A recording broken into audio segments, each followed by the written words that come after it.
আসসালামু আলাইকুম। সবাই কেমন আছে? আশা করি সবাই ভালোই আছেন। আমি আজ বিকেলের নাস্তায় চটপটি এবং ফুচকা করব। চটপটির জন্য আমি কাঁচামরিচ পেঁয়াজ কেটে নিচ্ছি এবং ডিম আগে থেকে সেদ্ধ করে রেখেছি। পরে আমি পানি দিয়ে পানির মধ্যে চটপটির ডাল আর আলু দিয়ে দিচ্ছি। চটপটির ডাল আমার আগে থেকে সেদ্ধ করা ছিল, আমার ছোটো বোন সেদ্ধ করে আমাকে দিয়েছে। এবং পরে আমি চটপটির ডালের মধ্যে একটু পানি দিয়ে অল্প একটু একটু হলুদ দিয়ে দিয়েছি। হলুদ না দিলে অনেকেই হলুদ দেয় না, কিন্তু আমি একটু সুন্দর কালারের জন্য হলুদ দিয়ে দিয়েছি। এবং তেঁতুল ভিজিয়ে রেখে কাক বের করে নিয়েছি। কাকের মধ্যে আমি চটপটি মশলা, কাঁচামরিচ, চিলি ফ্লেক্স এবং লবণ, বিট লবণ দিয়ে একটু নেড়ে নিছি। তারপর আমি এখন চটপটির ভিতর কাঁচামরিচ, পেঁয়াজ, ডিম দিয়ে চটপটিটা নেড়ে চটপটির মশলা দিয়ে দিলাম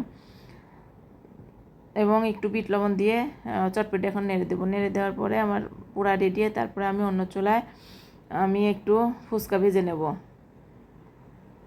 ফুচকা ভাজা আমার প্রায় শেষের দিকে। আমার পেজের সঙ্গে সবাই থাকবেন, আমার পেজকে লাইক, কমেন্ট, শেয়ার করে দিবেন। আমার ফুচকা রেডি।